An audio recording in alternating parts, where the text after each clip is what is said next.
কে বলেছে সুন্দর নয় আমাদের দেশ নাকি সুন্দর নয়?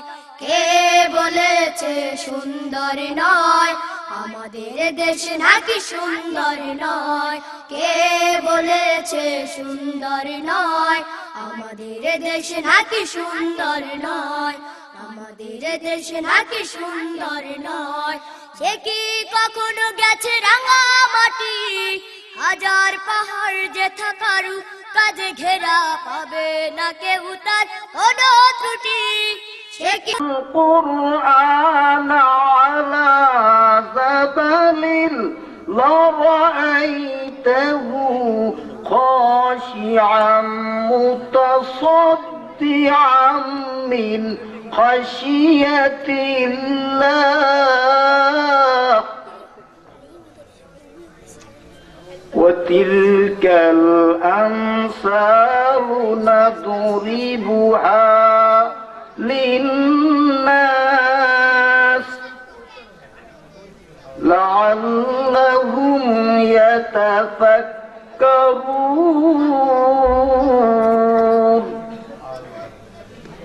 صدق الله العظيم.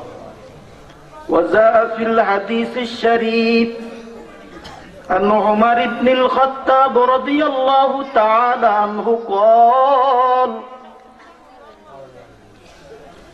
قال رسول الله صلى الله عليه وسلم إن الله يرفع بهذا القرآن أقواما ويدع به آخرين صدق رسوله النبي الكريم ونحن على ذلك من الشاهدين والشاكرين والحمد لله رب العالمين. وقال الله تعالى في شان حبيبه ومحبوبه إن الله وملائكته يصلون على النبي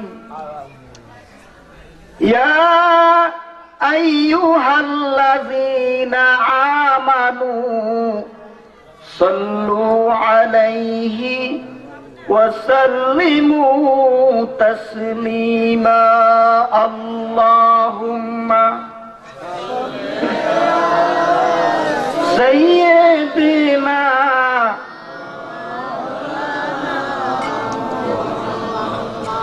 وعلى آل سيدنا زبان খুলে পড়ুন আল্লাহুম্মা সাল্লি আলা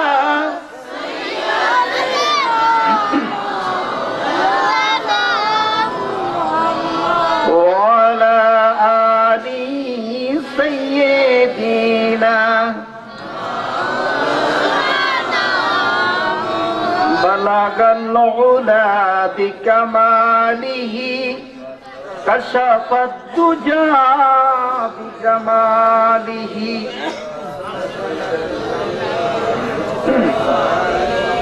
صلوا عليه وآله ये तेरी मेराज थी कि तू लौह कलम तक पहुंचा और मेरी मेराज ही कि मैं तेरी कदम तक पहुंचा बलगल उला कशफत दुजा बिजमालिही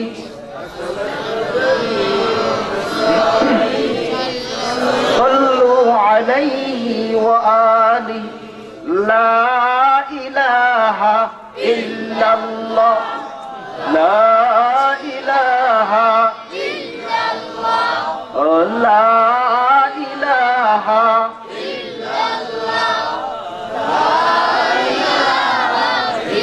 ला इलाहा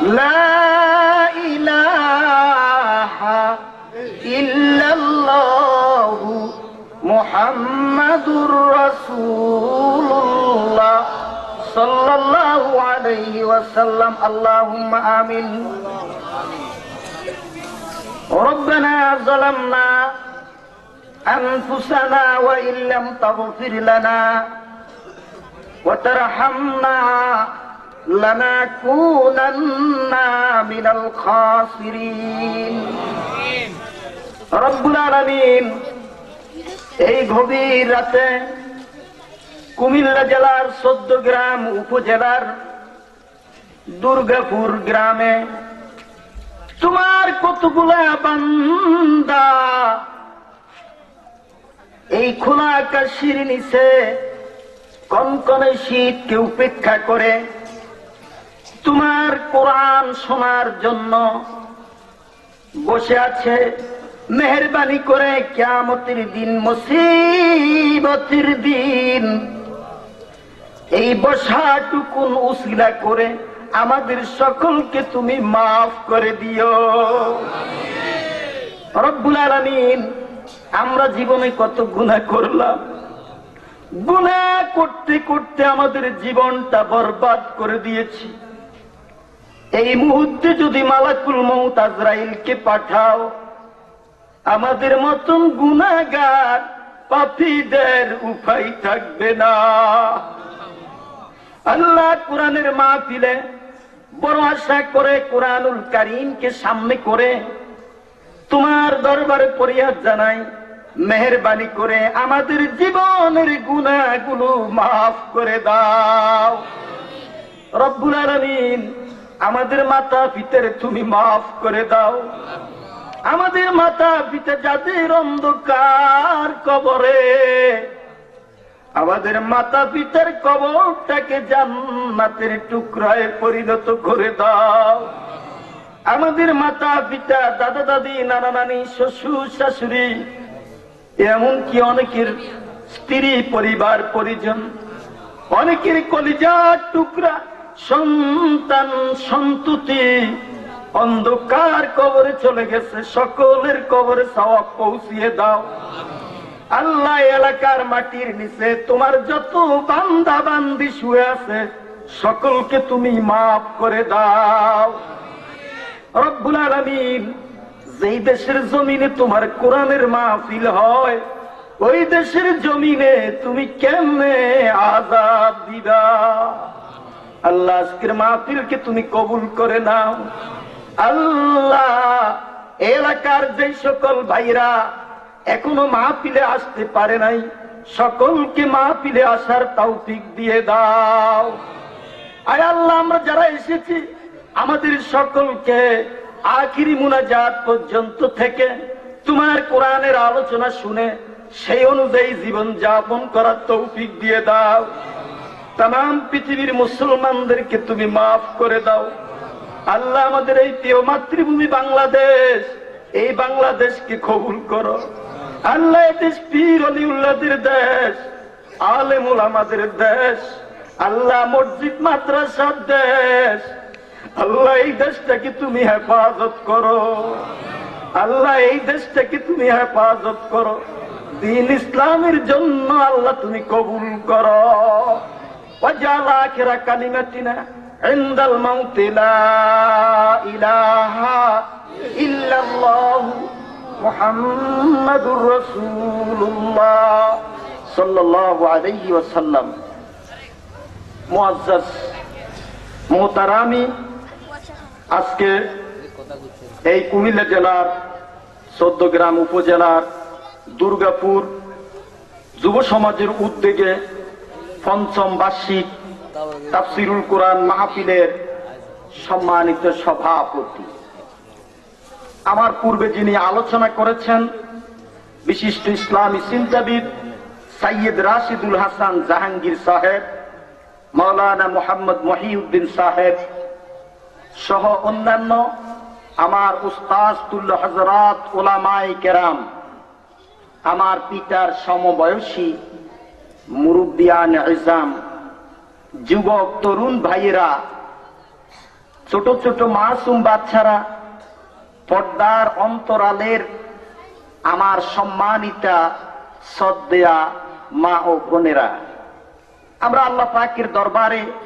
লাখ কোটি শুকরিয়া জ্ঞাপন করছি যে মহান মনিব আমাদেরকে দয়া করে এই এলাকার অসংখ্য মানুষ থেকে বাছাই করে আল্লাহ পাকের জান্নাতের বাগানে আসার এবং বসার তৌফিক দিয়েছেন। আমরা সকলে জোরে জোরে বলি আলহামদুলিল্লাহ। রব্বানা ওয়া লাকাল হামদ হামদান কাসীরান তাইয়িবান মুবারাকান ফীহি ইয়া রাব্বি লাকাল হামদু কামা ইয়ানবাগী লিজালালি ওয়াজহিকা ওয়া আযীমি সুলতানিক। আমার প্রিয় ভাইয়েরা, আমরা আল্লাহ শুকরিয়া আদায় করে নিলাম। এই মাহফিলে কি আমরা এসেছি না আল্লাহ এনেছেন? অনেক লোকে জবাব দেন নাই। কোরআনের মাহফিলে এসেছেন, কথা বলার শক্তি কে দিয়েছেন? এই জবানের মালিক কে? আমরা কার কথা বলবো? আল্লাহর কথা বলতে আমাদের কি আপত্তি আছে? যদি কারো আপত্তি থাকে উনি বলতে পারেন। আমরা কার বান্দা? আমাদের হায়াতের মালিক কে? মৌতের মালিক কে? এই আকাশের মালিক কে? জমিনের মালিক কে? তাহলে সেই আল্লাহর কথা বলবো, খুশি হবেন কে? আমরা কার খুশির জন্য এসেছি? আল্লাহর খুশির জন্য এসেছি। আমার ভাইরা, সেই আল্লাহ শুকরিয়া আদায় করেছে। আল্লাহ পাক এলাকার অসংখ্য বনি আদম থেকে বাছাই করে আমাকে আপনাকে এই কোরআনের মাহফিলের জন্য কবুল করেছেন। আমরা আবারও বলি আলহামদুলিল্লাহ। প্রিয় মুসলমান ভাইয়েরা, এই কোরআন এটা হচ্ছে পৃথিবীর সবচেয়ে নির্ভুল নির্ভেজাল আসমানি কিতাব, ঠিক আছে কিনা? এরপরে কি আর কোন কিতাব আসবে? এই কিতাব আল্লাহ রাব্বুল আলামিন নাজিল করেছেন মানব জাতির হেদায়েতের জন্য।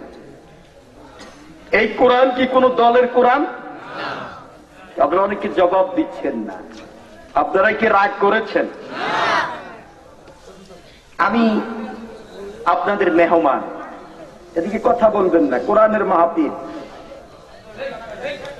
আমি আপনাদের মাহফিল,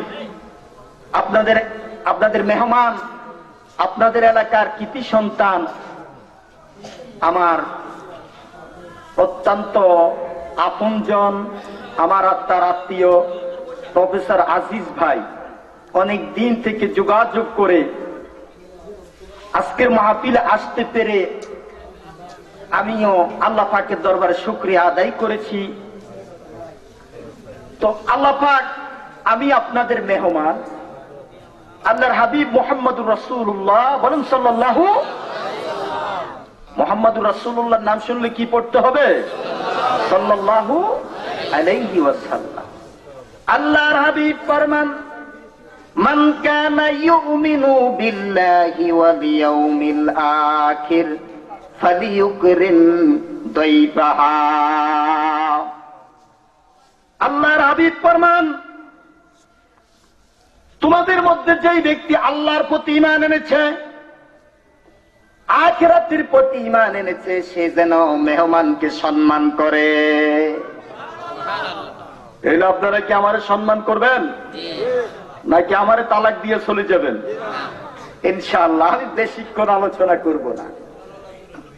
আমি বেশিক্ষণ আলোচনা করব না, কারণ বেশি আলোচনা করা, ঘন্টার পর ঘন্টা আলোচনা করা, এটা বাহাদুরি নয়। আল্লাহর হাবিব মুহাম্মদুর রাসূলুল্লাহ সাল্লাল্লাহু আলাইহি সাল্লামের একটা উপাধি ছিল জাওয়ামিউল কালিম। উনি কথা বলতেন কম, ওটার ভাব ছিল অনেক বেশি, তাহলে কথা হবে কম। আজকে আমাদের দেশে এই যে একটা সিজন যাচ্ছে, ওয়াজের কিন্তু কমতি নাই। প্রতিদিন ওয়াজ হচ্ছে। আমার দেশে আজকে আলহামদুলিল্লাহ আলেমের অভাব নাই, ফিরের অভাব নাই, মাহফিলের অভাব নাই, কিন্তু আজকে আপনারা জবাব দেন, আমার দেশের মানুষগুলা দিন দিন ইসলাম থেকে গাফিল হচ্ছে না? আমার বন্ধুরা, আজকে লক্ষ্য করুন, মায়ানমারের দিকে লক্ষ্য করুন। মায়ানমারের কথা জানেন? এই মায়ানমারে আমার মুসলমান ভাই বোনদেরকে কিভাবে নির্মম ভাবে হত্যা করা হচ্ছে। কুলের সন্তানকে মায়ের সামনে কেটে টুকরা টুকরা করা হচ্ছে। কিন্তু সিলেটের জমিনে আল্লাহর ওলি হযরতে শাহজালাল ইয়ামানী রহমতুল্লাহ আলাইহি যখন এসেছিলেন সুদূর ইয়ামেন থেকে, সেই ইতিহাস আমরা অনেকেই জানি না। সেই যুগে সিলেটে শাসন করত রাজা গৌর গোবিন্দ। মুসলমান বুরহান উদ্দিন তার শিশু পুত্রের নামে একটা গরু দিয়ে আকিকা দিয়েছিল। গরু জবি করার অপরাধে রাজা গৌর গোবিন্দ সেই বুরহান উদ্দিনের শিশু পুত্রটাকে কেটে টুকরা করে ফেলছিল। এই খবর যখন আল্লাহর ওলি হযরত শাহজালাল ইয়ামানী রহমতুল্লাহ আলাইহির কানে গিয়েছিল, শাহজালাল ইয়ামানী রহমতুল্লাহ আলাইহি 360 জন সহযোগী নিয়ে সিলেটের ময়দানে এসে যখন আল্লাহু আকবার ধ্বনি দিয়েছিলেন, তখন রাজা গৌর গোবিন্দর সিংহাসন তছনছ হয়ে গিয়েছিল। ঠিক কিনা? আমি কি বানানো কথা বলছি? কিন্তু আজকে হাজার হাজার মুসলমানের রক্তে নাফ নদী লাল হয়ে গেল। আজকে কি শাহজালাল ইয়ামানী রহমতুল্লাহ আলাইহির মতন একজন আল্লাহর ওলি আছে? আমার বন্ধুরা, সেই শাহজালাল ইয়ামানী রহমতুল্লাহ আলাইহি একদিকে খানকায় বসে, শুধু খানকায় বসে জিকির করেন নাই, একদিকে খানকায় বসে জিকির করেছেন, আবার রাজা গৌর গোবিন্দের বিরুদ্ধে সংগ্রাম করেছেন। ঠিক কিনা? হযরত খাজা মাইনুদ্দিন চিশতি রহমতুল্লাহ আলাইহি একদিকে খানকায় বসে জিকির করেছেন, আবার রাজা পৃথ্বীরাজের বিরুদ্ধে সংগ্রাম করেছে। এর নাম হচ্ছে ইসলাম। প্রিয় মুসলমান ভাইরা, আমি এই কোরআন থেকে দুখানা আয়াতে কারিমা তেলাওয়াত করেছি। সূরাতুল হাসর 28 পারার মধ্যে এই সূরাটা মদিনা মুনাওয়ারায় না অবতীর্ণ হয়েছে রাসূলুল্লাহ হিজরতের পরে। তাফসীরুল কোরআন মাহফিল আজকে আমাদের দেশে অনেক জায়গায় তাফসীরুল কোরআন মাহফিলের নাম দিয়ে ঘন্টার পর ঘন্টা আলোচনা করা হয়, কিন্তু কোরআনের একটা আয়াতও শোনা যায় না। আমরা যা শুনবো এই কোরআন থেকে শুনবো। আপনারা রাজি আছেন? আপনারা এখানে বসে আছেন, এই কোরআন থেকে যদি শোনেন তাহলে আপনাদের লাভ হবে। আমার বন্ধুরা, আল্লাহ রাব্বুল আলামিন মানব জাতির হেদায়েতের জন্য এই কোরআন নাজিল করেছেন। আল্লাহ পাক বলছেন, ওয়া নুনাজ্জিলু মিনাল কুরআনি মা হুয়া শিফাউ ওয়া রাহমাতুল লিল মুমিনিন ওয়া লা ইয়াজিদুজ যালিমিনা ইল্লা খাসারা। আল্লাহ পাক বলছেন, শোনো দুনিয়ার মানুষ, এই কোরআনকে আমি নাজিল করেছি মা হুয়া শিফা, এই কোরআনের মধ্যে আছে শিফা, এই কোরআনের মধ্যে আছে আরোগ্য। আমার বন্ধুরা, সহিহ হাদিস অনুযায়ী এই কোরআন পড়ে কেউ যদি, আপনার কোনো অসুস্থ লোক এই কোরআন দিয়ে, কোরআনের সূরা পড়ে যার ফুক করা, এটা কিন্তু সহিহ হাদিস দ্বারা সাব্যস্ত। সুতরাং এই কোরআন পড়ে কোন রোগাক্রান্ত ব্যক্তিকে সূরাতুল ফাতিহা, এটার আরেকটা নাম হচ্ছে সূরাতুল শিফা, এই কোরআন দিয়ে রোগীর গায়ে যদি ফুঁক দিয়ে রোগ ভালো হয়ে যায়, ওয়া রাহমাতুল লিল মুমিনিন, এটা মুমিনের জন্য রহমত, ওয়া লা ইয়াজিদুজ জালিমিনা ইল্লা খাসারা। এই কোরআন জালেমদের ক্ষতি ছাড়া আর কিছুই করে না। কথা বুঝতে পেরেছেন? আমরা যারা বসেছি, এই কোরআন সকলের জন্য রহমত না। একদল লোক এরা কোরআন শুনলে ওদের কাছে ভালো লাগে, আরেক দল লোক কোরআন শুনলে এদের গায়ে আগুন জ্বলে যায়, ঠিক কিনা? এটা রাসূলুল্লাহর যুগেও ছিল, ঠিক কিনা? আজকের যুগেও আছে না নাই? আছে। সুতরাং আমরা আমাদের নিজেকে প্রশ্ন করব, আজকে আমি যখন কোরআন শুনি আমার কাছে কি ভালো লাগে? যদি ভালো লাগে তাহলে বুঝবো আমি মুমিন। আর যদি কোরআন শুনলে আমার কাছে খারাপ লাগে তাহলে বুঝবো আমি জালিম। কথা বুঝতে পেরেছেন? আমরা আমাকে প্রশ্ন করি। আমার মুসলমান ভাইয়েরা, আজকে আমাদের মুসলমানদের চরম দুর্ভাগ্য, আমরা নিজের দোষ দেখি না, আমরা শুধু মানুষের দোষ নিয়ে হেঁটে হেঁটে বেড়াই, ঠিক কিনা? আমি আমার দোষ দেখবো, আপনি আপনার দোষ দেখবেন। তো সেই তিন বন্ধু নামাজ পড়তে দাঁড়িয়েছিল। নামাজ পড়তে দাঁড়ানোর পরে এক বন্ধু সামনে দিয়ে এক লোক হেঁটে যাচ্ছে, বলছে, কে তুমি দেখো না আমরা যে নামাজ পড়ি? কি নামাজের মধ্যে কথা বলা যায়? নামাজে কথা বলে নামাজ হবে? আপনাদের দেশে কি নামাজে কথা বলে? কথা বলা যাবে না। আমার বন্ধুরা, তো এক বন্ধু বলতে চাই, বেটা আমাদের সামনে দিয়ে হাঁটে যাস কেন? আমরা তো নামাজ পড়ি। দ্বিতীয় বন্ধু বলছে, এই বেটা নামাজে যে কথা বলতে পারে না তুই বুঝোস না? তৃতীয় বন্ধু কয়, আহারে তবু দুইজনের নামাজে বাদ, নামাজ আমারটাই হইবে। কথা বুঝতে পেরেছে? আমাদের অবস্থা হচ্ছে তাই, আমরা নিজের খবর নাই, আরেকজনের খবর নিয়ে ব্যস্ত আছি। আমরা আমাদের নিজেদেরকে বিশ্লেষণ করতে হবে, আমি মুসলমান হতে পেরেছি কিনা।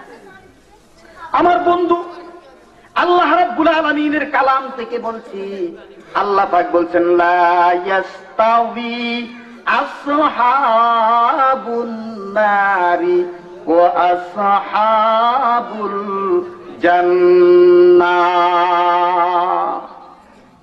আমার বন্ধুরা, আল্লাহ পাক বলতেছে জাহান্নামের অধিবাসী আর জান্নাতের অধিবাসী দুই দল সমান নয়। আপনারা বুঝেন? এই গোটা পৃথিবীতে আমাদের দেশে আমরা অনেকে অনেক দলে বিভক্ত, ঠিক কিনা? আমরা কেউ আওয়ামী লীগ করি, কেউ বিএনপি করি, কেউ জামাত ইসলামী করি, কেউ জাতীয় পার্টি করি, কেউ জাসদ করি, কেউ বাসদ করি, এক একজন এক এক দলে বিভক্ত, ঠিক কিনা? কিন্তু আমার আল্লাহ গোটা মানব জাতিকে দুইটা ভাগে ভাগ করেছেন। কয়টা ভাগ? কয়টা দল? দল কয়টা? দল কয়টা? আমার দলের কথা কইছি, অনেক লোক ভয় পেয়েছে। কথাটা বুঝছেন নাই? আপনারা ভয় পেয়েছেন? আল্লাহ পাক দুইটা দল, এক দল হচ্ছে জান্নাতি, আরেক দল হচ্ছে জাহান্নামী। কথা বুঝতে পেরেছেন? তাহলে আমাদের দেশে, আমাদের সমাজে দুই শ্রেণীর লোক। আমার মুসলমান ভাইরা, আল্লাহ রাব্বুল আলামিন কোরআন শরীফের মধ্যে তিনটে গ্রুপ করেছেন। একটা হলো মুমিন, একটা হলো কাফের, আরেকটা হলো মুনাফিক। কথা বুঝতে পেরেছেন? এই কোরআনের মধ্যে তিনটা সূরা আছে, আল মুমিনুন, আল মুনাফিকুন, আল কাফিরুন। সূরা আল মুমিনুন, এই সূরার মধ্যে 118টা আয়াত। সূরা মুনাফিকুন, এটার মধ্যে আছে 11টা আয়াত। সূরা কাফিরুন, এটার মধ্যে আছে 6টা আয়াত।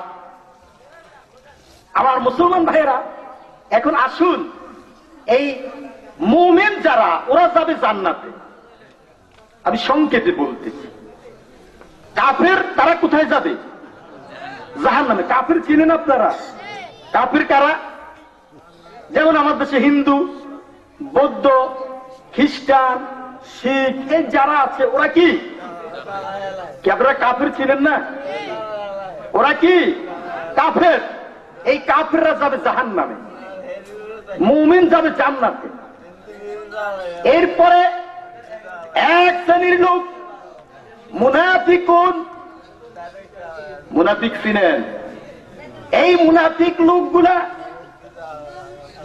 এরা কিন্তু আপনারা ক্লিয়ার কথা বুঝেন, হিন্দু, বৌদ্ধ, খ্রিস্টান ওরা হচ্ছে কাফের, ওরা জাহান্নামে যাবে। কিন্তু ওরা জাহান্নামে যাবে, কিন্তু এবার আমার মুসলমান ভাইরা বুঝুন, মুসলমান সমাজের মধ্যে দুই শ্রেণীর লোক, এক দল হচ্ছে মুমিনুন, আরেক দল হচ্ছে কাফিরুন। এক দল হচ্ছে মুমিনুন, আরেক দল হচ্ছে মুনাফিকুন। মুমিন যারা কালেমা পড়েছি, লা ইলাহা ইল্লাল্লাহু মুহাম্মাদুর রাসূলুল্লাহ সাল্লাল্লাহু আলাইহি ওয়াসাল্লাম। কোন ব্যক্তি যদি সারা জীবন কালেমা পড়ে লা ইলাহা ইল্লাল্লাহ, লা ইলাহা ইল্লাল্লাহ, কিন্তু সে ব্যক্তি মুহাম্মাদুর রাসূলুল্লাহ এটা পড়ে নাই, ওই ব্যক্তি মুমিন নয়। আমার মুসলমান ভাইরা, লা ইলাহা ইল্লাল্লাহ এটা কিন্তু আরবের রাসূলুল্লাহর আগমনের পূর্বে আবু জেহেল সেও কিন্তু আল্লাহরে বিশ্বাস করত। একথা ঠিক কিনা? বদরের যুদ্ধের দিন আবু জেহেল যখন 1000 সৈন্য নিয়ে বদরের প্রান্তে রওনা দিল, আবু জাহেল বাইতুল্লাহ শরীফে গেল। ওই বাইতুল্লাহতে গিয়ে বলছে, কাবার মালিক, আমরা মুহাম্মদের বিরুদ্ধে যুদ্ধ করতে রওনা দিয়েছি, তুমি আমাদেরকে সাহায্য করিও। আমার মুসলমান ভাইয়েরা, ইব্রাহিম আলাইহিস সালাতু ওয়াস সালামকে নমরুদ যখন আগুনে ফেলেছিল, ইব্রাহিম আলাইহিস সালাম নাম শুনেন নাই? ওনাকে যখন নমরুদ আগুনে ফেলেছিল, বিশাল বড় আগুনের কুণ্ডুলি বানিয়েছিল, অনেক দিন লাকড়ি সংগ্রহ করেছে। তাফসিরে ইবনে কাসিরের মধ্যে আছে, আল্লামা সুদ্দী রহমতুল্লাহ আলাইহি বলেন, ইব্রাহিম আলাইহিস সালামের যুগে এক মহিলার খুব অসুখ হয়েছিল। তো সেই মহিলা বলছে, আমার যদি সুস্থ করে, আমি যদি সুস্থ হই, তাহলে ইব্রাহিমরে পোড়ানোর জন্য আমি কিছু লাকড়ি সেখানে দিব। কথা বুঝতে পেরেছেন? আমার বন্ধুরা, আজকে আমাদের দেশে দেখবেন যে আমরা যে অবস্থায় আছি, যে যে দল করি, সে মনে করি আমারটাই সঠিক। কথা বুঝেন নাই? ইব্রাহিম আলাইহিস সালামকে সেই যুগের লোকেরা মনে করত যে ইব্রাহিম হচ্ছে আমাদের ধর্মদ্রোহী। মুসা আলাইহিস সালামের যুগের লোকেরা মনে করত মুসা আলাইহিস সালাম হচ্ছেন ধর্মদ্রোহী। আমার মুসলমান ভাইয়েরা, এই জন্য আল্লাহ রাব্বুল আলামিন আমাদেরকে শিখিয়েছেন, ইহদিনাস সিরাতাল মুস্তাকিম। আয় আল্লাহ, আমাদেরকে সিরাতুল মুস্তাকিমে পরিচালিত করুন। সেই সিরাতুল মুস্তাকিম, সেই রাস্তাটাই হচ্ছে সঠিক রাস্তা। আজকে আমরা এই ব্যাপার থেকে গাফিল হয়ে গিয়েছি। সিরাতুল মুস্তাকিম যদি আমরা পরিচালিত না হই, আমার জীবন কিন্তু বরবাদ। আল্লাহ রাব্বুল আলামিন বলছে, দুনিয়ার মানুষ শোনো, জাহান্নামের অধিবাসী আর জান্নাতের অধিবাসী কখনো সমান নয়। আসহাবুল জান্নাতি হুমুল ফাইজুন, জান্নাতের অধিবাসী, এদের জন্য রয়েছে সফল কাম, এরা সফল। লাউ আনজালনা হাযাল কুরআনা আলা জাবালিন লারাআইতাহু খাশিআম মুতাসাদ্দিআম মিন খাশিয়াতিল্লাহ। আল্লাহ বলতেছেন, শোনো দুনিয়ার মানুষ, এই কোরআন তোমাদের জন্য নাজিল করেছি। এই কোরআন যদি আমি পাহাড়ের উপরে নাজিল করতাম, তাহলে এই কোরআনের ভয়ে মোম যেমন আগুন দেখলে গলে যায়, পাহাড়টাও কোরআনের ভয়ে আস্তে আস্তে করে জমিনের সাথে মিশে যেত। আজকে এই কোরআনের তো আমরা ফিরলাম না। ফামান তাবিআ হুদায়া ফালা খাউফুন আলাইহিম ওয়ালা হুম ইয়াহজানুন। আল্লাহ পাক বলতেছেন, এই কোরআনের যারা অনুসরণ করবে, এই কোরআনের একটা নাম হচ্ছে হুদা, হুদাল লিল নাস, হুদাল লিল মুত্তাকিন। আল্লাহ বলছে, আল্লাহ রাব্বুল আলামিন বলছেন, ফামান তাবিআ হুদায়া ফালা খাউফুন আলাইহিম ওয়ালা হুম ইয়াহজানুন। আল্লাহ পাক বলতেছে, শোনো দুনিয়ার মানুষ, এই কোরআনের যারা অনুসরণ করবে, এই কোরআনের যারা অনুকরণ করবে, এই কোরআন অনুযায়ী যারা জীবন যাপন করবে, ফালা খাউফুন আলাইহিম ওয়ালা হুম ইয়াহজানুন, তাহলে তাদের কোনো ভয় নাই, তারা কোনো চিন্তিত হবে না। আমার মুসলমান ভাইরা, এই কোরআন আজকে আমরা মুসলমানরা কি মানি? জবাব দেন না কেন? আমরা কি পরিপূর্ণভাবে এই কোরআন মানি? আমরা এই কোরআন মানি না। আজকে এই কোরআন দিয়ে মুসলমান, আমরা সবাই মুসলমান। যারা 5 ওয়াক্ত নামাজ সঠিকভাবে আদায় করে, তারা কি মুসলমান। সপ্তাহে যিনি একবার নামাজ পড়ে, উনিও কি আসেনি আপনাদের এলাকায়? বছরে 2 বার নামাজ পড়ে এমন লোক আছে? ওরা কি? ওরাও তো মুসলমান। আমার মুসলমান ভাইয়েরা, এবার আসুন, আমাদের সমাজে সুদ আছে, আপনাদের এলাকায় নাই? সুদ আছে, সুদের ওয়াজ চলবে? আল্লাহ রাব্বুল আলামিন বলতেছেন, শোনো দুনিয়ার মানুষ, এই সুদ আমি তোমাদের উপর হারাম করে দিই। ইয়া আইয়ুহাল্লাযীনা আমানু লা তাকুলুর রিবা আদআফাম মুদআফা। হে দুনিয়ার মানুষ, সুদ তোমাদের উপর হারাম করে দিয়েছে। তাহলে আমরা কি সুদ খাই? আছে আপনাদের এলাকায়? মুসলমান সুদ খায়? আল্লাহ রাব্বুল আলামিন বলতেছেন, ইয়া আইয়ুহাল্লাযীনা আমানুত্তাকুল্লাহা ওয়া যারু মা বাকিয়া মিনার রিবা ইন কুনতুম মুমিনিন। আল্লাহ পাক বলতেছেন, হে দুনিয়ার মানুষ, মুমিন বান্দারা, আল্লাহর ভয় করো, আর সুদের বকেয়া যত আছে ওই সুদগুলা ছেড়ে দাও। ইন কুনতুম মুমিনিন, যদি তোমরা মুমিন হও। তাহলে এবার আসেন মূল কথা, ওয়াজ কার জন্য? মুমিনের জন্য। কথা বুঝে আসছে? তোমরা যদি মুমিন হও, সুদ ছেড়ে দাও।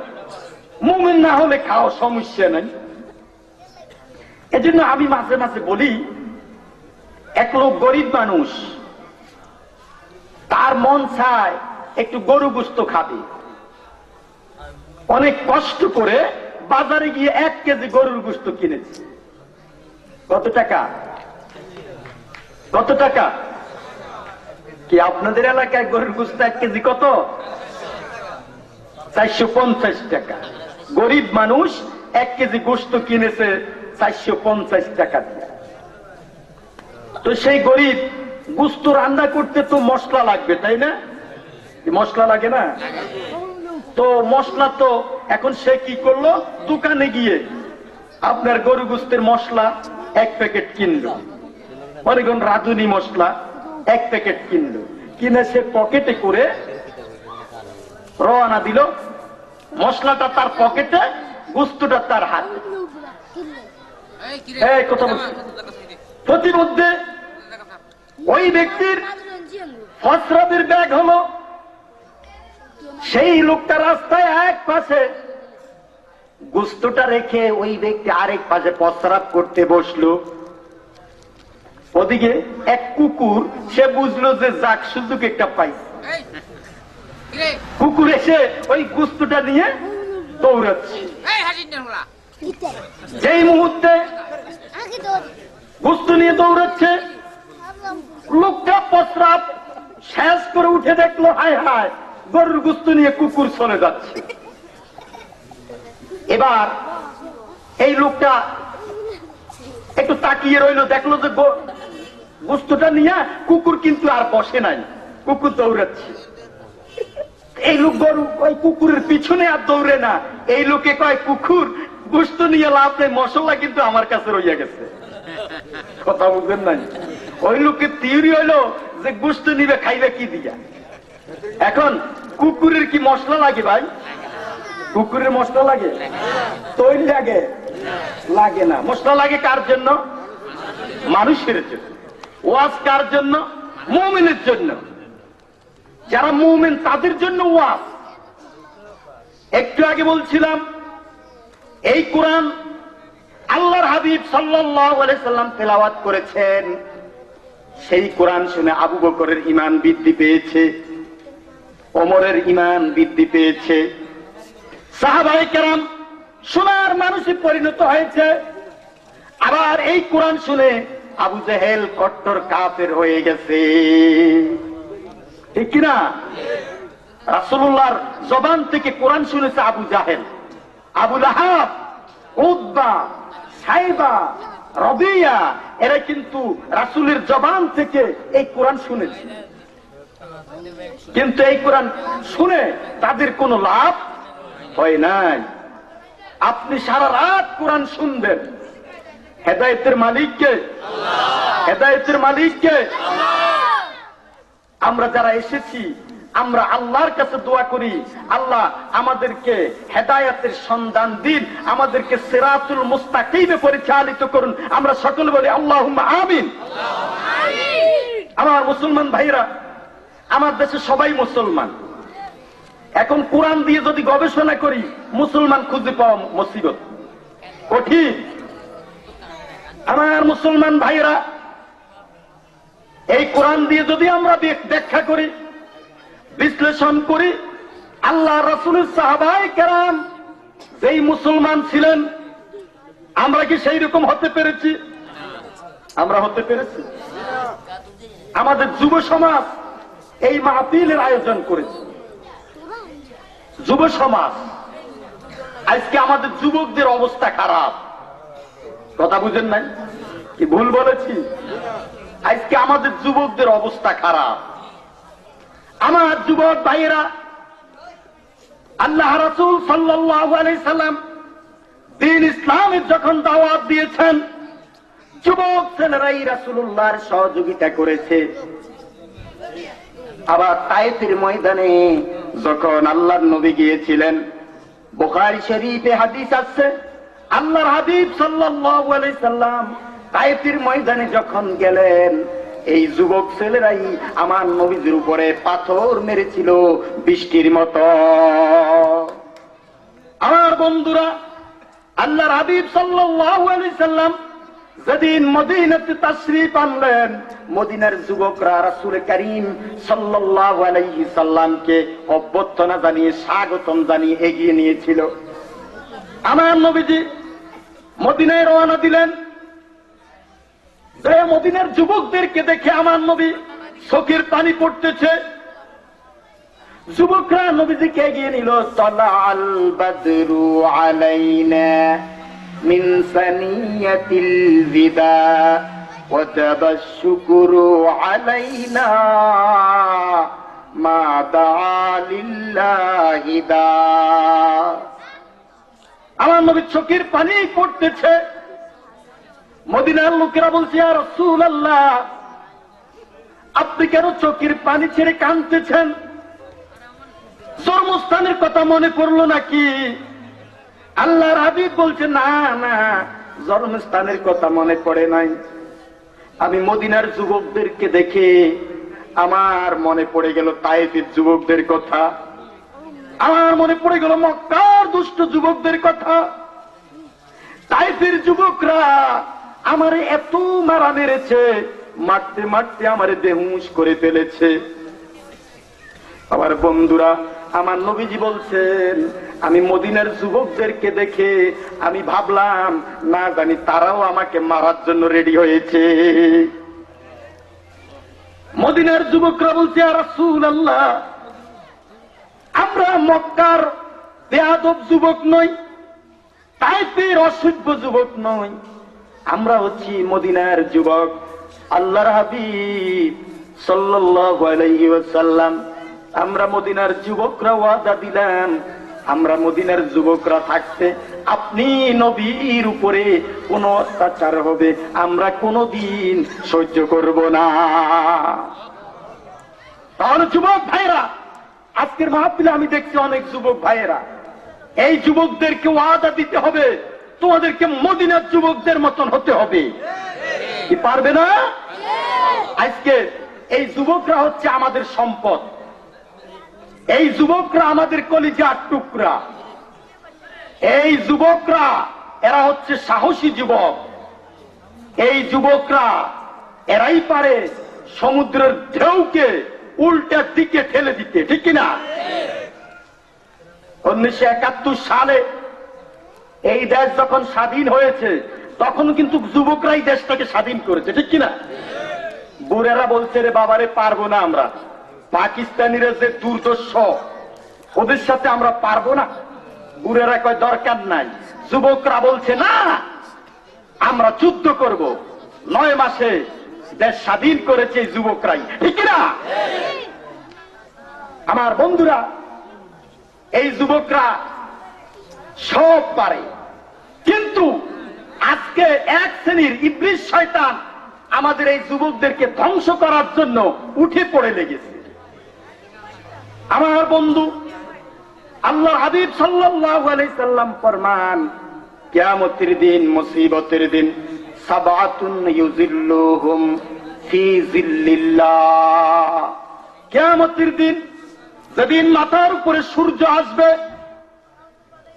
তুদনা শামসু ইয়াউমাল কিয়ামাতে, সেদিন একেবারে মাথার উপরে সূর্য আসবে, কামেকদারে নীলেন, একেবারে সূর্যে মাথার উপরে চলে আসবে। আজকে সূর্য পৃথিবী থেকে 9,30,00,000 মাইল দূরে, ঠিক কিনা? তারপরও দেখেন চৈত্র মাসে দুপুর বেলায় প্রচন্ড রোদ, কিন্তু যেদিন সূর্য মাথার উপরে আসবে কিয়ামতের দিন, সেদিন আল্লাহর আরশের ছায়া ব্যতীত কোনো ছায়া থাকবে না। সেই আল্লাহর আরশের ছায়া তলে সাবাতুন, 7 শ্রেণীর লোক জায়গা পাবে। কয় শ্রেণীর? আপনারা আমার ওয়াজ বুঝেন? আপনারা বুঝেন? 7 শ্রেণীর লোক আল্লাহর আরশের ছায়া তলে জায়গা পাবে। কয় শ্রেণী? কয় শ্রেণী? 7। আসমান কয়টা? কয়টা? জমিন কয়টা? সপ্তাহের দিন কয়টা? অনেক লোক বুঝে না। সপ্তাহের দিন কয়টা? 7। সেই আরশের ছায়া তলে জায়গা পাবে কয় শ্রেণীর লোক? 7 শ্রেণীর লোক। তার মধ্যে এই হাদিসটা বুখারী শরীফের মধ্যে 60 জায়গায় আসছে, মুসলিম শরীফে 1 জায়গায় আসছে। সহিহ হাদিস, 7 শ্রেণীর লোক আল্লাহর আরশের ছায়া তলে জায়গা পাবে। জানা দরকার কিনা? 1 নাম্বার হচ্ছে আল ইমামুল আদিল। 1 নাম্বার হচ্ছে ন্যায়পরায়ণ শাসক। ন্যায়পরায়ণ শাসক। আমার মুসলমান ভাইরা কথা বুঝেন? আমাদের দেশে আপনারা ওয়াজ শুনতে শুনতে, আমাদের দেশে ওয়াজ করে ইব্রাহিম ইবনে আদহামের কাহিনী বলে। তো বলে কি? বলে যে ইব্রাহিম ইবনে আদহাম আল্লাহর ওলি ছিলেন। তো উনি ছিলেন রাষ্ট্র ক্ষমতার মালিক, উনি ছিলেন রাষ্ট্রের শাসক। তো সেই ইব্রাহিম ইবনে আদহাম রাষ্ট্র ক্ষমতায়, তিনি রাজ দরবারে আল্লাহর ইবাদত করতেছেন। হঠাৎ করে একদিন রাত্রে তার কানে আওয়াজ আসলো, ছাদের উপরে কে যেন ঠক ঠক ঠক ঠক করে আওয়াজ দিচ্ছে। ইব্রাহিম ইবনে আদহাম ছাদের উপরে গেলেন, যাইয়া জিজ্ঞেস করলো, এই তুমি কি করো? ওই যে আমার উট হারিয়েছি, উট খুঁজতেছি। বলে আর ছাদের উপরে কি উট পায়? বলে তুমি যদি রাজ দরবারে আল্লাহরে খুঁজো তাহলে আমি ছাদের উপরে উট খুঁজি, অসুবিধা কি? তখন ইব্রাহিম ইবনে আদহাম রাজ দরবার ছেড়ে উনি জঙ্গলে চলে গেছেন, উনি আল্লাহর ওলি হয়ে গেছেন। এই ওয়াজ আমাদের দেশে করা হয়। এবার আমার মুসলমান ভাইয়েরা, আপনারা 14 গ্রামের মানুষ, সুশিক্ষিত ভদ্র মানুষ, আপনারা জবাব দেন, রাজ দরবারে কি আল্লাহরে পাওয়া যায় না? পাওয়া যায় না? যদি না পাওয়া যেত তাহলে হযরত আবু বকর সিদ্দিক তিনি কি ইসলামী রাষ্ট্রের খলিফা ছিলেন না? ওমর রাদিয়াল্লাহু তাআলা আনহু উনি কি শাসক ছিলেন না? উসমান রাদিয়াল্লাহু তাআলা আনহু তিনি কি শাসক ছিলেন না? আলী রাদিয়াল্লাহু তাআলা আনহু তিনি কি শাসক ছিলেন না? ওনারা কি আল্লাহর ওলি ছিলেন না? ওনারা কি আল্লাহর ওলি ছিলেন না? ওনারা কি আল্লাহর ওলি হন নাই? তাহলে আমার বন্ধুরা, ক্লিয়ার কথা শুনুন, রাষ্ট্র ক্ষমতায় যারা, ওরা আল্লাহর ওলি হওয়া সহজ, ঠিক কিনা? কেমন সহজ? আপনি এক কথা বুঝেন, ক্লিয়ার কথা বুঝেন। এখানে আপনারা সাউন্ড করবেন না, ক্লিয়ার কথা। আমি বেশিক্ষণ আলোচনা করব না, কারণ রাত গভীর। আপনাদেরকে বেশি সময় আমি প্রথমেই বলছি, কষ্ট দিব না। আমার কথা হচ্ছে, রাষ্ট্র ক্ষমতায় যারা, ওরা আল্লাহর ওলি হওয়া সহজ। শুধু 2টা আমল যদি করতে পারে, এলাকার চেয়ারম্যান, মেম্বার, এমপি, প্রধানমন্ত্রী, রাষ্ট্রপতি। আল্লাহ রাব্বুল আলামিন বলছেন কোরআন শরীফের মধ্যে, আল্লাযীনা ইন মাক্কান্নাহুম ফিল আরদি আকামুস সালাতা ওয়া আতাউয যাকাতা ওয়া আমারু বিল মা'রুফি ওয়া নাহাউ আনিল মুনকার। আল্লাহ পাক বলছেন, মুমিনরা যখন শাসক হবে, রাষ্ট্র ক্ষমতায় আসবে, তারা যদি 4টা আমল করে, 1 নম্বরে নামাজ কায়েম করবে। 1 নম্বরে কি করবে? ওয়া আতাউয যাকাত, 2 নম্বর যাকাত আদায় করবে। ওয়া আমারু বিল মা'রুফ, সৎ কাজের আদেশ করবে। ওয়া নাহাউ আনিল মুনকার, আর খারাপ কাজ থেকে নিষেধ করবে। এই রকম রাষ্ট্র শাসক যারা, কাল কিয়ামতের দিন ইমামুন আদিলুন, ন্যায় বিচারক, সমাজের মধ্যে ইনসাফ কায়েম করবে, জুলুমের বিরুদ্ধে তারা অবস্থান নেবে, মাজলুমের পক্ষে তারা অবস্থান নেবে। ওই সকল ইমাম, তারা সেদিন আল্লাহর আরশের ছায়াতলে জায়গা পাবে। জোরে বলুন না সুবহানাল্লাহ। আরো জোরে বলুন সুবহানাল্লাহ। আল্লাহ পাক বলছেন, উযকুরুল্লাহা যিকরান কাসীরা ওয়াসাব্বিহুহু বুকরাতাও ওয়া আসীলা।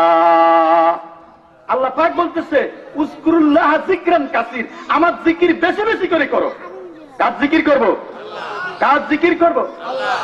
উযকুরুল্লাহা, সুবহানাল্লাহ, কার জিকির?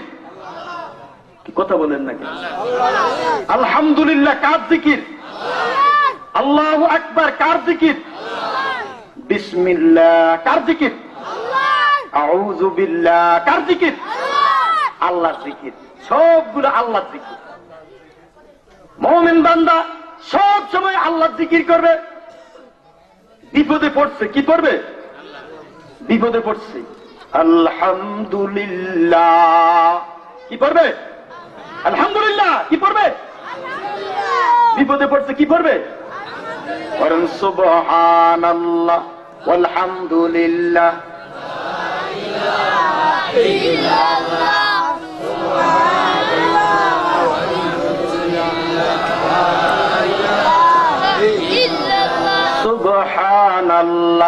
আলহামদুলিল্লাহ।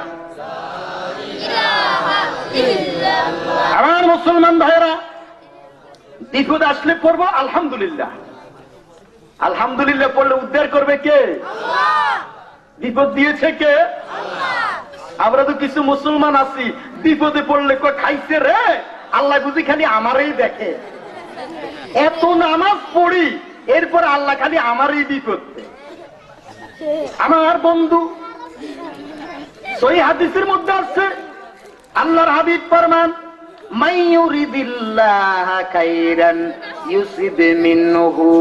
আল্লাহ যার ভালো চায়, যার কল্যাণ চায়, তারে মুসিবতে পালায়, বিপদে পালায়। কথা বুঝতে পেরেছেন? তো কেমনে বিপদে পালায়? বিপদে পালাইছে।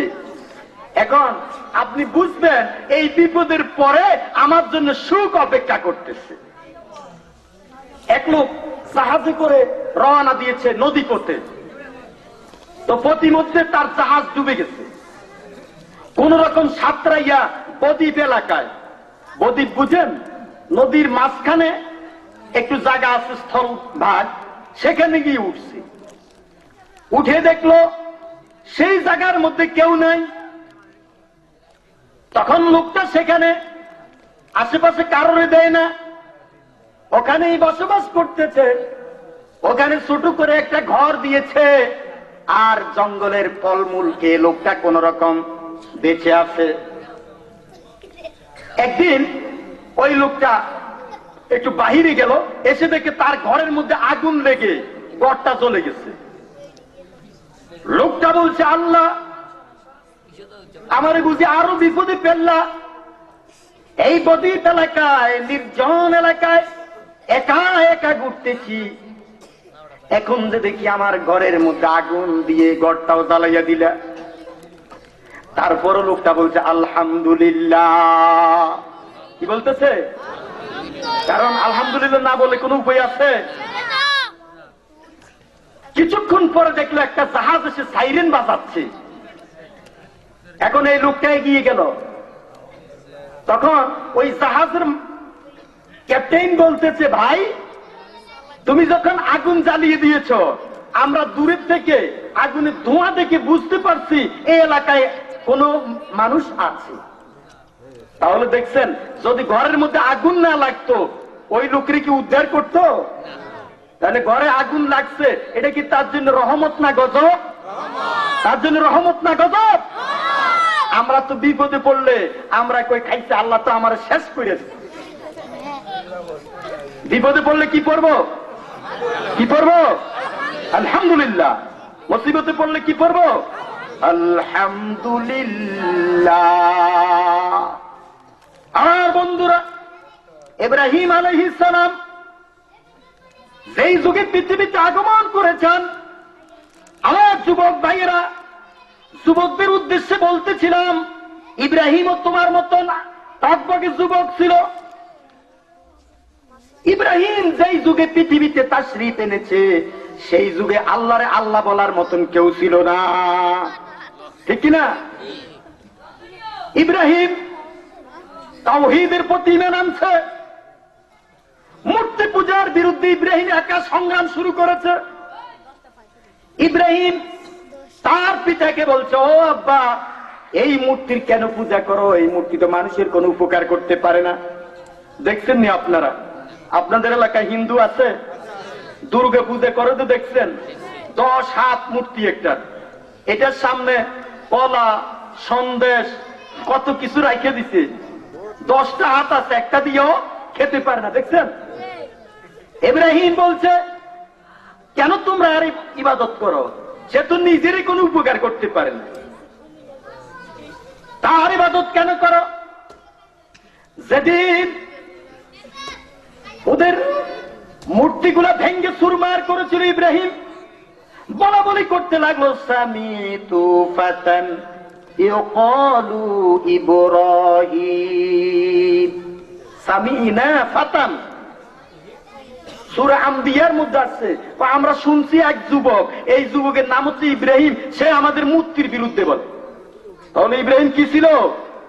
যুবক ছিল। আমার যুবক ভাইয়েরা, আমি বলছিলাম কিয়ামতের দিন আরশের ছায়া তলে 7 শ্রেণীর লোক জায়গা পাবে। 1 নাম্বার হচ্ছে ইমামুল আদেল, ন্যায়পরায়ণ শাসক। 2 নাম্বার হচ্ছে ওয়াশাবুন নাশাফি ইবাদাতিল্লাহ, ওই যুবক যুবতী যারা যৌবন কালে আল্লাহর ইবাদত বন্দিগিতে জীবনটা কাটিয়ে দেয়। বলুন না সুবহানাল্লাহ। এখন আমাদের যুবকরা ওই যে এখন তো বয়স হয় নাই, আছে না আমার মুসলমান ভাইরা, এই যৌবন এটা অত্যন্ত দামি, এই যৌবনটা খুব দামি। আমার যুবক ভাইরা, আমি নসিহত করি সেই মদিনার যুবকের মতন এই যুবকদেরকে কাল কিয়ামতের দিন আরশের ছায়াতলে জায়গা পেতে হলে আল্লাহর ইবাদত করতে হবে। রাজি আছো যুবকরা? কি যুবকরা ভয় পেয়েছে নাকি? আমার দেশের যুবকদেরকে নষ্ট করার জন্য চতুর্মুখী ষড়যন্ত্র, ইন্ডিয়ার ব্লু পিলিন গুলা ডিস এন্টিনার মাধ্যমে সেইভাবে ছড়াইয়া দিয়েছে, আমার যুবক যুবতীদের অবস্থা সিরিয়াস। আজকে ভারত থেকে যেভাবে আপনার ইয়াবা মাদক আজকে আমাদের গ্রামে ঘরে ঘরে ঢুকে গিয়েছে, ঠিক কিনা? এই মদ এটা কিন্তু হালাল না হারাম? মদ হালাল না হারাম? জেনা ব্যভিচারের দিকে আজকে যেভাবে আমার যুবক যুবতীদেরকে ধাবিত করা হয়েছে, আমার মুসলমান ভাইয়েরা, মাঝে মাঝে আমার খুব চিন্তা লাগে যুবকদের যুবতীদেরকে নিয়ে। আজকে জেনা ব্যভিচার যেইভাবে আমার দেশেও বেড়ে গিয়েছে, কলেজ ভার্সিটি সব জায়গায়। আজকে দেখেন না ওই 14ই ফেব্রুয়ারি ভ্যালেন্টাইন ডে, বিশ্ব ভালোবাসা দিবস, তারপরে কালকে আসছে না 31 নাইট, কি এই যুবকরা 31 নাইট, আবার আসতেছে কি 1 বৈশাখ। এইভাবে যতগুলো অনুষ্ঠান সবগুলার মূল উদ্দেশ্য হচ্ছে যুবক যুবতীদেরকে লেলিয়ে দেওয়া, ঠিক না? আমার মুসলমান ভাইয়েরা, ইউরোপ আমেরিকা, আমেরিকার মানুষের, ইউরোপের মানুষের কিছু ভালো গুণ আছে। এদের ভালো গুণ কি? এরা কিন্তু এদের মানবতাবোধ আছে, এদের গণতন্ত্র আছে, এরা কিন্তু কর্মঠ, কিন্তু এদের সব ভালো গুণগুলো ম্লান করে দিয়েছে এদের নারী পুরুষ সেক্স ফ্রি হিসেবে জীবন যাপন করার কারণে। আমি যেখানে আমার মাদ্রাসার পাশে এক ডাক্তার, তো তিনি আমেরিকাতে 27 বছর ডাক্তারি করেছেন। ঢাকাতে মিরপুরে ওনার হাসপাতাল আছে, উনি ওই ঢাকা মিরপুরে এখন ওখানে চিকিৎসা সেবায় নিয়োজিত, ভালো মানুষ। তো উনি একবার আমাকে বললেন, কয় যে হুজুর, উনি খুব ভালো মানুষ, আমি ওই এলাকাতে যদি মাহফিল হয়, পায় মাহফিল, উনি সভাপতি পাশে বসে থাকেন, উনি আবার খুব ভালো মানুষ। তো উনি একদিন আমাকে বললেন, হুজুর আমেরিকাতে ছিলাম, আমেরিকার লোকেরা কয় যে ওয়েস্টার্ন সিভিলাইজেশন, সভ্য দেশ বলে। আমি বলি এটা সভ্য দেশ না, এটা হচ্ছে কুকুরের কুকুর নির্দেশ। এটা ডাক্তার সাহেব বলছে, আমি বলিনি, কেন আমি তো আমেরিকা যাই নাই, কথা বুঝেন নাই? তো তিনি বলছেন, ও হুজুর সেখানে ছেলে মেয়ে সেক্স ফ্রি জীবন যাপন করতেছে। কয় যে আমার ছেলে যুবক হয়েছে, আরেকটা যুবতী মেয়ে নিয়ে সে ঘুরতেছে, ঘরে আসছে, বাবা এটা কে? কয় যে এটা আমার গার্লফ্রেন্ড। এটা আমার কি? মেয়েটা আরেকটা যুবক ছেলের হাতে ধরে ঘরে নিয়ে আসছে, জিজ্ঞেস করলো, মা ছেলেটা কে? ও মা এটা আমার বয়ফ্রেন্ড, এটা আমার বন্ধু, বাধা দেওয়ার কেউ নাই, বাধা দেওয়া যাবে না। আমার বন্ধুরা, আপনার ওই লন্ডনে আপনার স্ত্রী স্বামীরই বলতেছে, কয়েছে দেখো তুমি আজকে রাত্রে একটু বাইরে যাও, আমি আমার বয়ফ্রেন্ডে নিয়ে রাতটা কাটাবো। স্বামী কই, তুমি বুঝি একটা কথা কইলা, আমি বাইরে যাব, তুমি তোমার বন্ধুরে নিয়ে থাকবা। মহিলা কয়, কত তো আমারটা হবে, তোমারটা হবে না। দুজন ঝগড়া লেগে গেছে, ঝগড়ার এক পর্যায়ে পুলিশরে খবর দিয়ে আনছে। এবার পুলিশরে বলছে, পুলিশ, আমার স্বামী আমার ব্যক্তি স্বাধীনতায় আঘাত করেছে, আমি বলছি আমার বন্ধুরে নিয়ে রাত্রি যাপন করবে, অথচ সে বলছে তা দিবে না। পুলিশ বলে, এই বেটা ঠিকই তো কইছে, বউ হইলে হইছে, তার স্বাধীনতা নাই।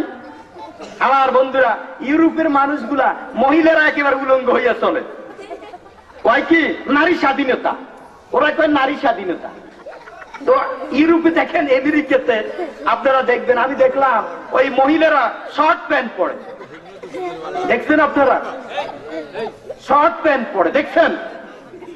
আমার মুসলমান ভাইয়েরা, মহিলাটা একটা আপনার শর্ট গেঞ্জি গায়ে দিছে, তার পাশের পুরুষ সে কিন্তু একেবারে ফুল প্যান্ট, শার্ট, টাই সব দিয়েছে।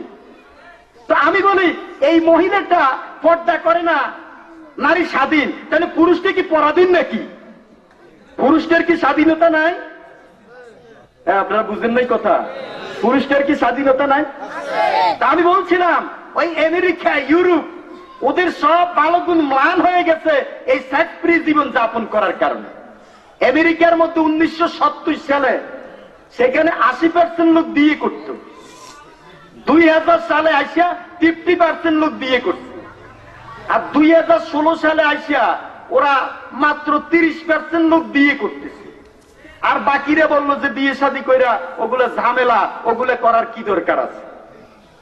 কথা বুঝতে পেরেছেন? এই কিছুদিন আগে আমেরিকার একটা পত্রিকা, সেখানে নিউ ইয়র্ক টাইমস, ওই পত্রিকায় রিপোর্ট করেছে যে অদূর ভবিষ্যতে সাদা চামড়ার মানুষ, এদের বংশ, এই সাদা চামড়ার মানুষগুলা শেষ হয়ে যাবে, কারণ তারা সন্তান নিচ্ছে না। আমার মুসলমান ভাইয়েরা, আমার যুবক ভাইয়েরা, আমি অনুরোধ করে যাই, এই যুবকদেরকে পাশ্চাত্য ওই ইউরোপ আমেরিকার ধাঁচ ধরে আমার যুবক ছেলেদেরকে শেষ করে দিচ্ছে। জেনা ব্যভিচার করতে করতে আমার মুসলমান ভাইয়েরা, আল্লাহ রাব্বুল আলামিন সূরা নূরের মধ্যে বলছেন, ইন্নাল্লাযীনা ইউহিব্বুনা আন তাশিআল ফাহিশাতা ফিল্লাযীনা আমানু লাহুম আযাবুন আলীম ফিদ দুনিয়া ওয়াল আখিরাহ আল্লাহু ইয়ালামু ওয়া আনতুম লা তা'লামুন। সূরা নূর, আল্লাহ বলতেছে, ইন্নাল্লাযীনা ইউহিব্বুনা আন তাশিয়াল ফাহিশা, যারা মুমিনদের মাঝে অশ্লীলতা ছড়াইয়া দিচ্ছে, যারা এই মুমিনার মধ্যে জিনা ব্যভিচার ছড়াইয়া দিচ্ছে, দুনিয়া এবং আখিরাতে এদের জন্য রয়েছে আযাবুন আলীম, এদের জন্য রয়েছে যন্ত্রণাদায়ক শাস্তি। এইডস রোগ, আপনারা জানেন এইডস রোগ, এই এইডস রোগ আপনি দেখেন আমাদের টেলিভিশনে মাঝে মাঝে অ্যাডভার্টাইজ দেয়, কয় যে বাঁচতে হলে জানতে হবে। কি আপনারা শুনছেন? কয় যে বাঁচতে হলে জানতে হবে। আজ থেকে 30 বছর আগে এই রোগ, এইডস রোগ এমন ভাবে দেখা দিয়েছে। আমার মুসলমান ভাইয়েরা, আপনারা জবাব দেন, এই এইডস রোগ আমেরিকা বেশি না বাংলাদেশে বেশি? কোথায় বেশি? কি যারা জবাব দিলেন না? ইউরোপে বেশি না বাংলাদেশে বেশি? তাহলে ইউরোপের মানুষ কি কম জানে? আমার দেশে যারা কয় বাঁচতে হলে জানতে হবে, তা আমি বলি ইউরোপের মানুষ কি কম জানে? আমেরিকার মানুষ কি কম জানে? ওরা তো কম জানে না, তাহলে তাদের দেশে বেশি কেন?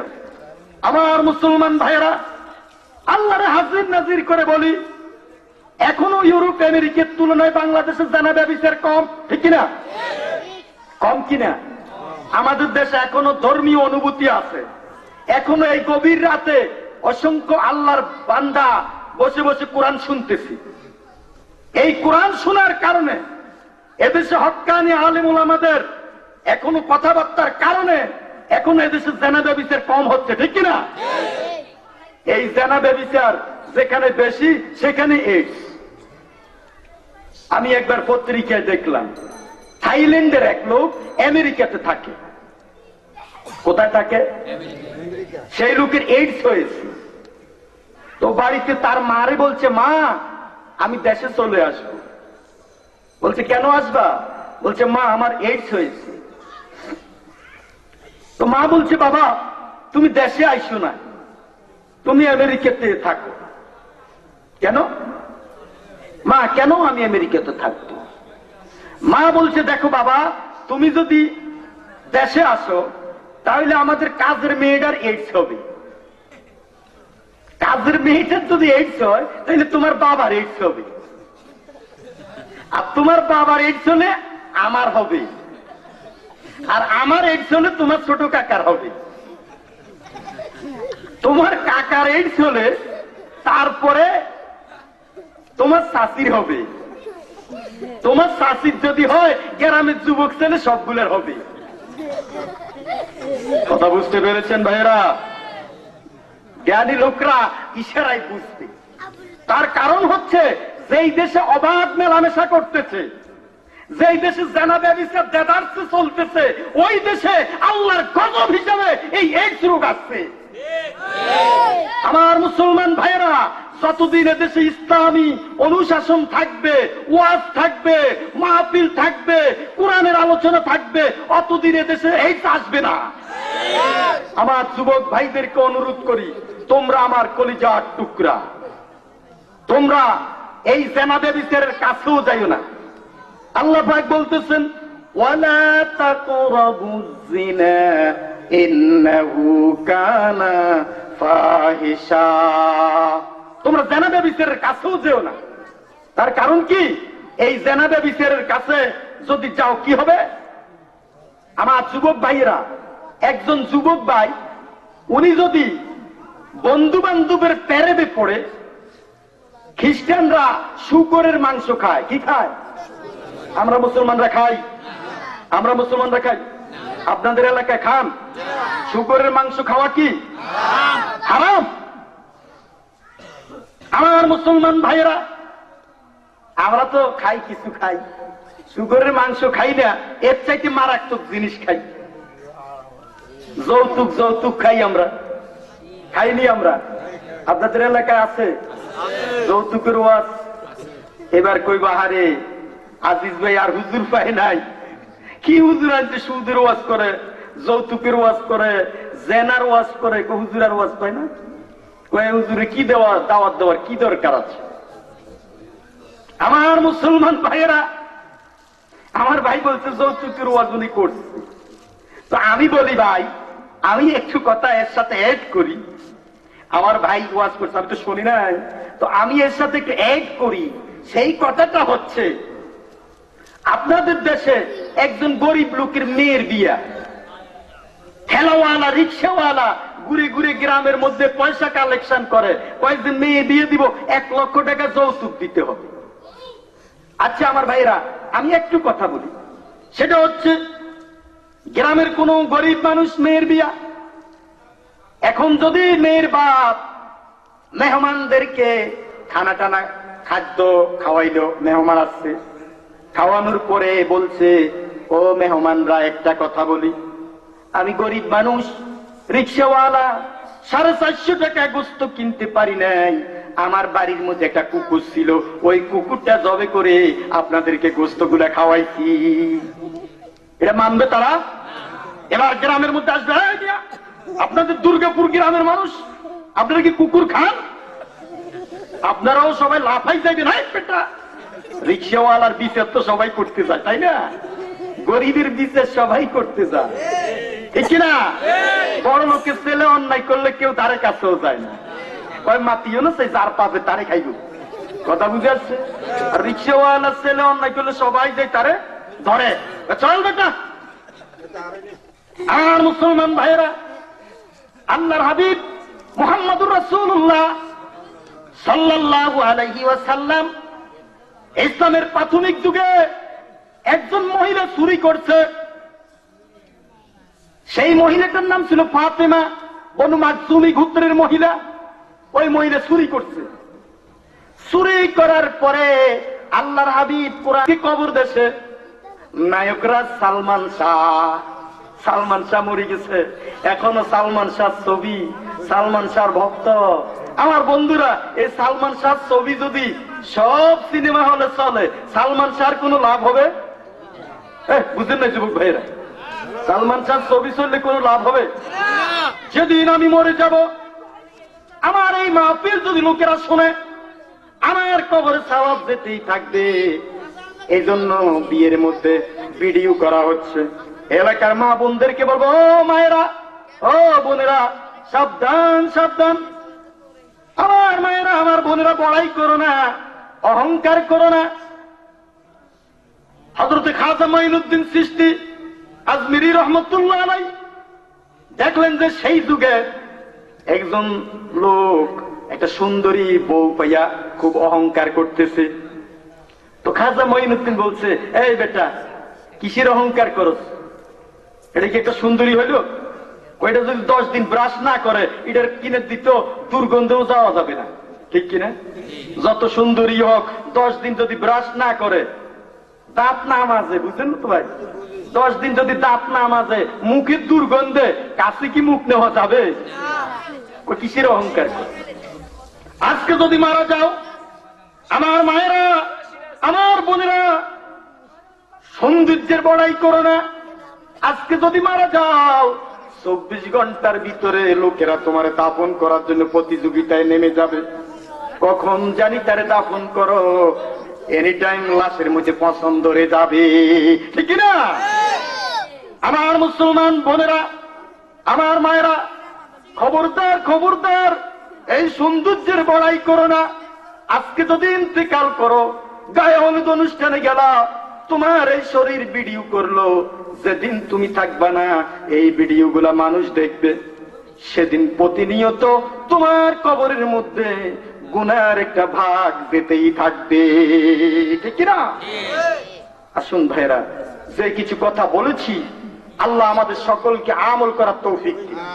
আমাদের মায়েদেরকে, আমাদের বোনদেরকে পর্দায় যেন আমরা রাখতে পারি, আল্লাহ সে তৌফিক দিন। মা বোনদেরকে ব্যস্ত যাক, আপনারা কি চান না? কারা কারা চান? হাত তুলুন। হুজুর ওয়াজ করতেছে, কয়েক কে কে বউরে নিয়ে ব্যস্ত যেতে চাও? এক বুড়ে হাত তোলেন। হ্যাঁ বুড়ে নিয়ে আপনি বিয়ে করেন নাই? কয়েক হুজুর করছে। কয়েকবারে 14 বছর বয়সে আব্বা আমার বিয়ে করে। তো কয় ঘটনা কি? বউরে নিয়ে ব্যস্ত যাচ্ছেন না? হুজুর আল্লাহ মাফ করো। কি ব্যাপার? খাইছে হুজুর, এই আমার স্বাস্থ্য বোন, চাচার ছেলে নাই, জমির আশায় আব্বা আমার বিয়ে করাইতে জোর করে। আমি রাজি ছিলাম না, তারপরও না পাইতে বিয়ে একটা করছি। একবার হুজুর কালো, ওই আলকাত্রার মতন সুন্দর, কথাটা বুঝেন না? বলছে হুজুর, দুনিয়ার মধ্যে কোন রকম না পাইতে আর নিয়ে ঘর করি,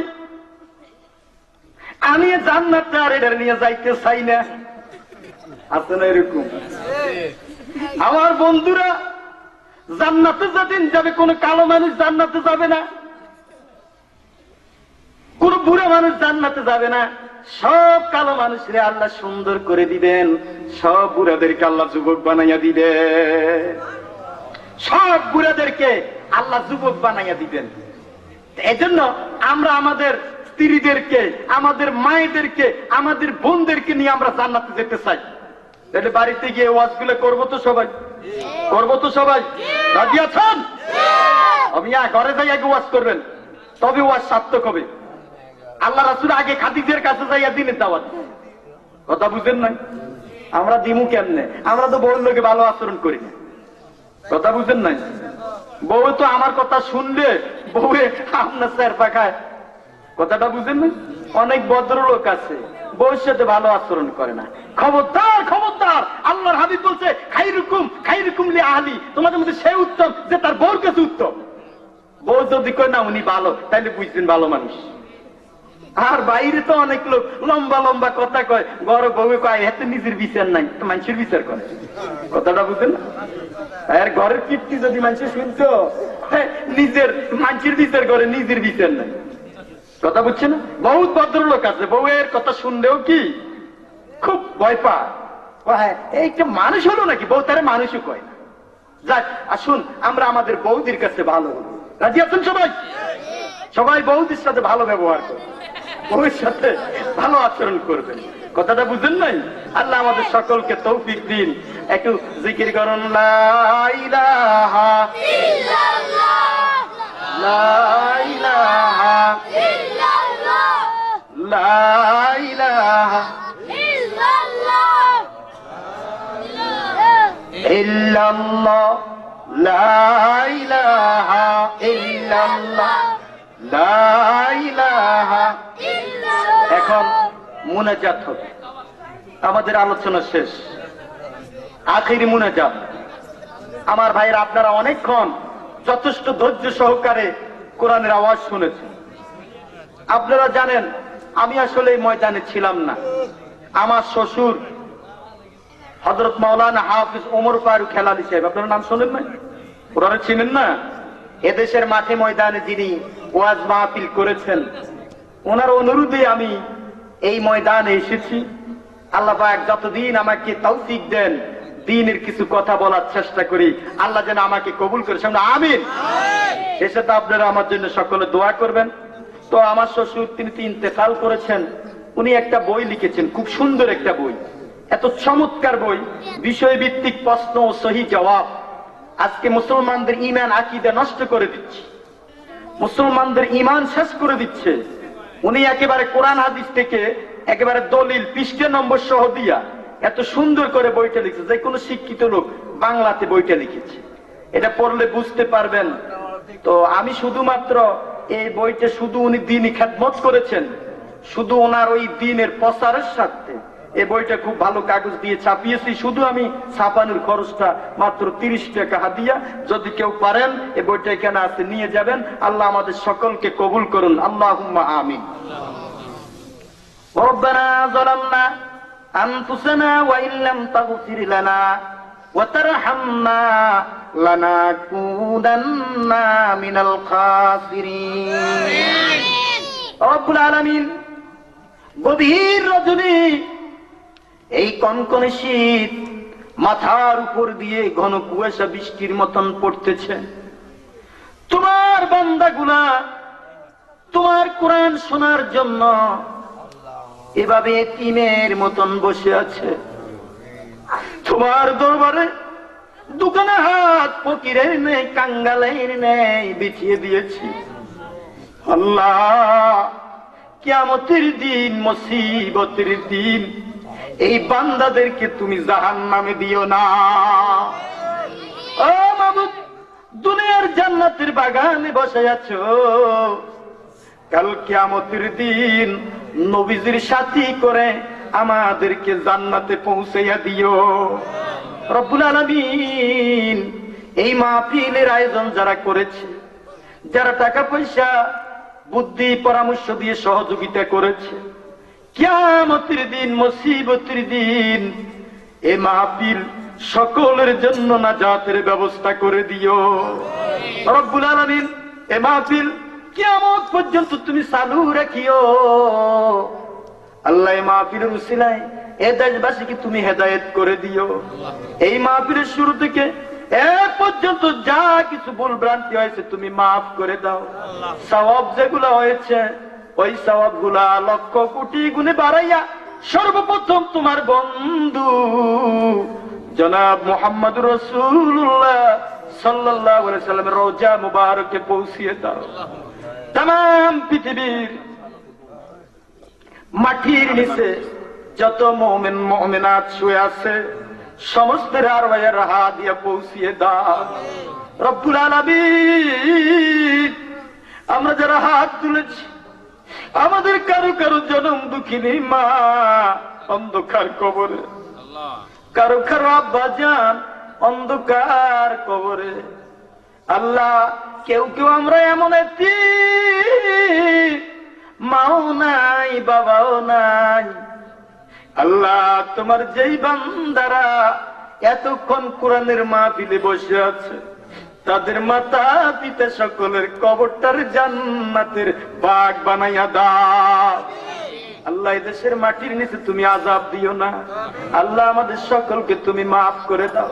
আল্লাহ আমার শ্বশুর হযরত মাওলানা হাফেজ ওমর ফারুক আলামী সাহেব, আল্লাহ এই দেশের মাটির ময়দানে কত আল্লাহ কোরআনের দাওয়াত দিয়েছে।